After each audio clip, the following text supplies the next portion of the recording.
2 days, not 3. Almost 1. We're only 2 days away from a fresh start. 2 days away from the first day of a new beginning. My conviction that better days are ahead is not based on promises or hollow rhetoric, but on solid plans and proven results, and on an unshakable faith in the American spirit.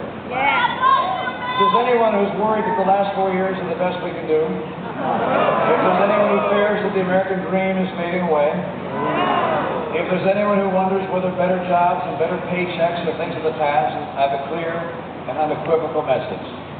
With the right leadership, America is about to come roaring back.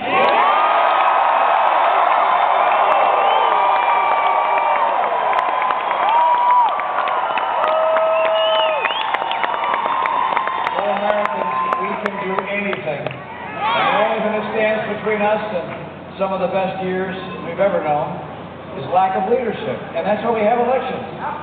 This Tuesday is a moment to look into the future and imagine what we can do to put the past 4 years behind us and to start building a new future.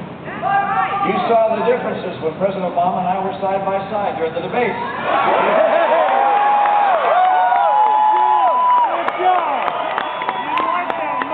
He says it has to be this way. I say it can't stay this way. I've got a plan. I can't wait to get started. He's hoping we'll settle. But Americans don't settle. We build.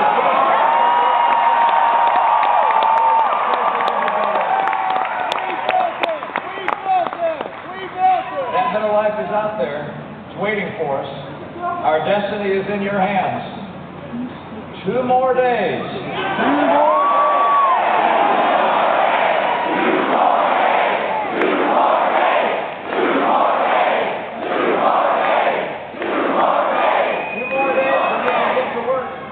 We get to work rebuilding our country, restoring our confidence and renewing our conviction.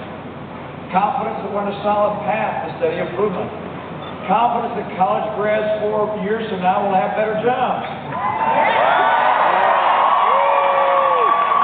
Confidence that the single moms working 2 jobs will have a shot at a better job.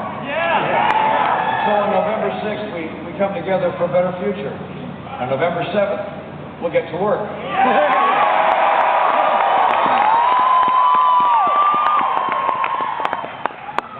Reach across the street to that neighbor with the other yard sign. And I'll reach across the aisle in Washington to people of good faith in the other party. There's much more than our moment. It's America's moment of renewal and purpose and optimism. We've journeyed far and wide in this great campaign for America's future, and now we're almost home. I had an experience before I went to bed last night that touched me. I was at a rally in Englewood, Colorado. Getting there, we driven through a place called Monument, Colorado. And it reminded me, we got someone from Colorado here. There you go. It reminded me of something that had happened many years before, which had underscored my conviction that the American people will always rise to the occasion. Something very special about the people of this land. We have within our hearts a desire to live for something bigger than ourselves. Our family, our faith, our community, our school, our nation. This was at a Boy Scout Court of Honor. Any Boy Scouters here? I was one of the leaders in the Scouts, and so I was seated up front, one of the Formica tables there. At this Court of Honor, we give out Eagle Scout awards to boys who've earned them and other awards, and I was at the end of the table next to the American flag. And the Scoutmaster who was speaking to the boys and the parents there was the Scoutmaster from Monument, Colorado. And he described the fact that his Boy Scout troop wanted to have a very special American flag. So they bought one. They had it flown above the Capitol building. Then when it came home, they called NASA and said, "We'd like you to take our flag and put it on the space shuttle." And NASA agreed. He said, "You can't imagine how proud those boys were to be able to watch the TV set in their homerooms at school and see the shuttle Challenger launched into the air, and then they saw it explode on the TV screen." And he said he called NASA a couple of weeks later and said, "Have you found any remnant of our flag?" And they hadn't. And And then he kept calling, week after week, month after month, finally gave up. So one day he was reading an article in the paper that described the debris from the Challenger disaster, and it mentioned a flag. So he called, and NASA said, in fact, we have a presentation to make to your boys. And so NASA came together, the scout troop came together, and they presented the scouts with this plastic container. So the boys opened it up, and there inside was our flag in perfect condition. Wow. And then he said, that's it in the flagpole next to Mr. Romney. And you know, I just reached over and grabbed it and pulled it out, and it was as if electricity was running through my arm. Because I thought about the men and women in our space program, and the fact that they willingly walk in harm's way out of a desire to provide learning and knowledge for us. They live for something bigger than themselves. Think of our men and women in uniform and their willingness to walk in harm's way for us, for our prosperity.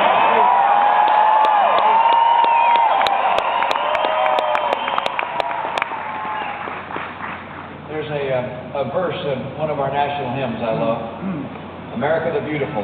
It begins by describing the beauty of our landscape. But there's a verse that begins this way that touches me. Oh, beautiful for heroes proved in liberating strife, who more than self their country love, and mercy more than life.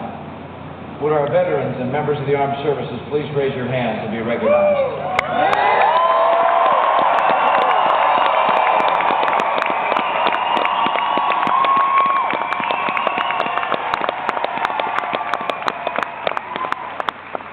This is a military state, you know that?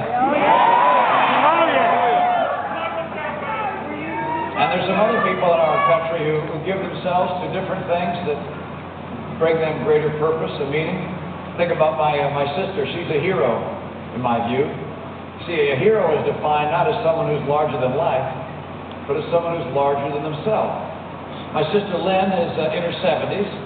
Her husband passed away a few years ago. She has 8 children. 7 of them are married with children of their own.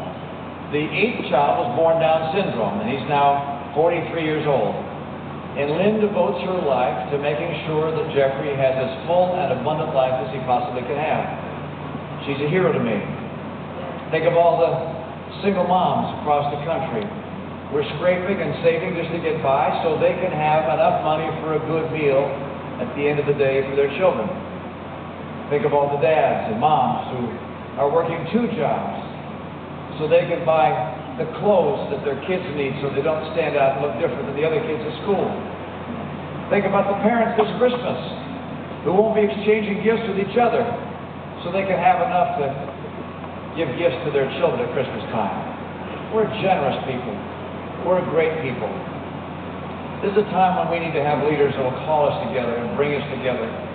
I will do everything in my power to reignite America's economy, to rebuild our principles of trust and faith, to make sure that our military stays stronger than any other in the world by a wide margin.